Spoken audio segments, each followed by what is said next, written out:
एक दिन Itadori, Megumi और नोबारा साथ में बैठे हुए थे और नोबारा एक ड्राई क्लीन शर्ट के ऊपर कॉफी गिरा देती है और ये शर्ट किसी और की नहीं बल्कि गोजो की थी।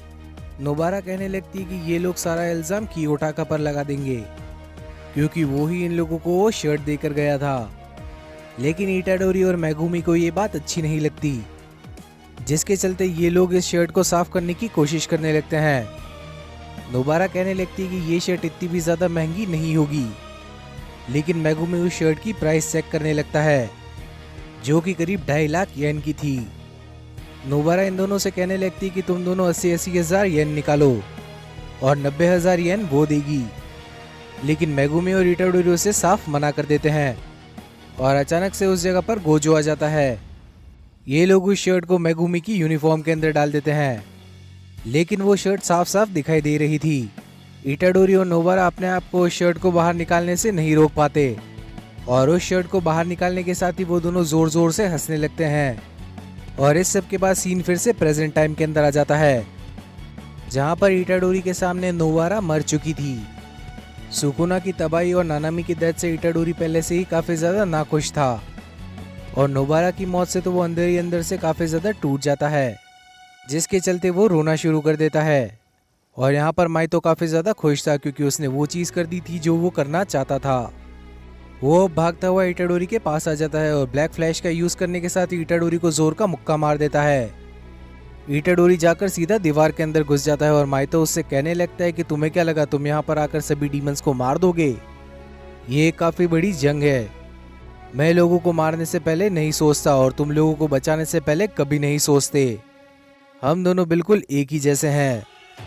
ये लड़ाई इंसान और कर्जेस के बीच में है और यही लड़ाई तय करेगी कि आने वाले 100 सालों के अंदर कौन जिंदा रहेगा। इटाडोरी यहाँ पर बिल्कुल लड़ाई करने की हालत में नहीं था और माइतो उसे छेड़ते हुए पूछने लगता है कि क्या तुम्हें याद है कि तुमने अभी तक कितने कर्जेस को मारा है? आखिर तुम्हें कैसे याद होगा? वैसे मुझे भी नहीं मालूम कि आखिर मैंने अभी तक कितने सारे इंसानों को मार दिया है और कुछ ही देर के अंदर तो मैं तुम्हें भी भूल जाऊंगा।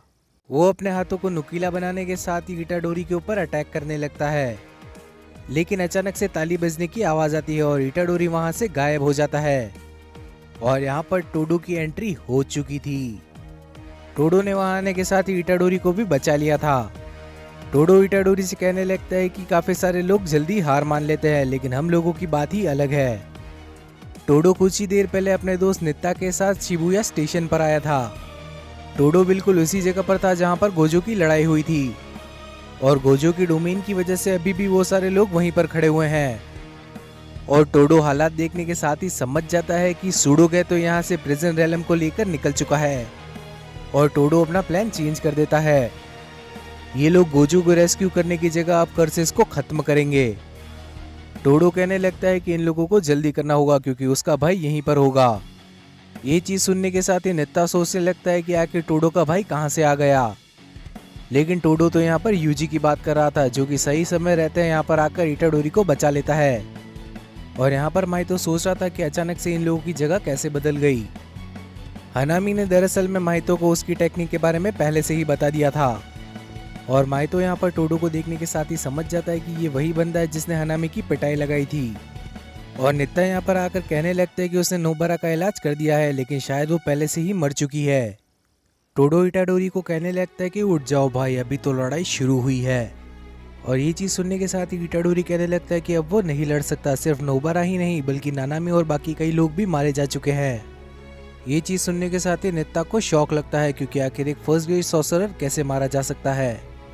जिसके बाद इटाडोरी बताने लगता है कि सुकुना ने भी कई सारे लोगों को मार दिया है। इटाडोरी को उन लोगों की मदद करनी चाहिए थी लेकिन वो नहीं कर पाया। वो सिर्फ एक मर्डरर है और इस चीज के लिए वो अपने आप को कभी माफ नहीं कर सकेगा। और माइतो अचानक से इटाडोरी पर अटैक करने लगता है, लेकिन टोडो ताली बजाने के साथ ही अपनी जगह चेंज कर देता है और टोडो अचानक से ही माइतो के चेहरे पर जोर से लात मार देता है। माइतो नित्ता से टकराने वाला था, लेकिन टोडो फिर से नित्ता के साथ अपनी जगह चेंज कर देता है और टोडो की ये कमाल की टेक्निक देखने के साथ ही माइतो काफी ज्यादा खुश होने लगता है। और टोडो यहाँ पर इटाडोरी को मोटिवेशनल स्पीच सुनाने लगता है। टोडो कहता है कि हम सभी सॉर्सरर हैं और जब तक हम लड़ते रहेंगे तब तक नोबारा और नानामी की कुर्बानी खाली नहीं जाएगी।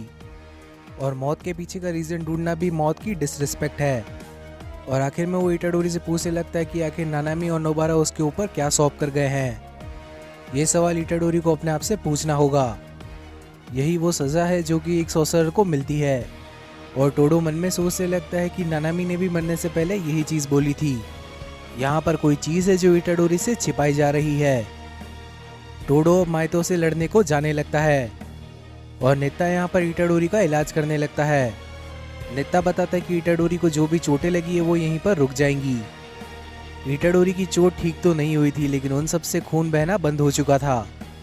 और अगर इटाडोरी को कोई चोट लगती है तो उस पर नित्ता की टेक्निक काम नहीं करेगी। और नित्ता यहाँ सोच रहा था कि टोडो का भाई तो बिल्कुल भी उसकी तरह नहीं दिखता। नित्ता कहने लगता है कि उसने भी नोबारा का इलाज बिल्कुल ऐसे ही किया था, लेकिन नोबारा के शरीर से उसे बिल्कुल भी कोई पल्स नहीं मिली। लेकिन फिर भी इटाडोरी को एनकरेज करने के लिए वो कहने लगता है कि हो सकता है कि थोड़ी बहुत उम्मीद बाकी हो। और ये बात सुनने के साथ ही इटाडोरी को ज़रा सी हिम्मत मिलती है, जिसके बाद नित्ता नोबारा को वहाँ से बाहर ले जाने लगता है। दूसरी तरफ टोडो और माइतो की लड़ाई यहाँ पर शुरू हो चुकी थी। माइतो यहाँ पर टोडो से लड़ाई करने की कोशिश करने लगता है, लेकिन टोडो की टेक्निक की वजह से वो उसे छू भी नहीं पा रहा था। माइतो टोडो के पीछे एक ट्रांसफिगर्ड ह्यूमन को फेंकता है, जो कि अचानक से एक स्पाइक बन जाता है, लेकिन टोडो उसे डॉज कर लेता है। लेकिन माइतो चाहता था कि टोडो ताली बजाने के साथ उसके साथ अपनी जगह बदल दे, और माइतो उस पर अपनी ब्लैक फ्लैश की मदद से अटैक करना चाहता था।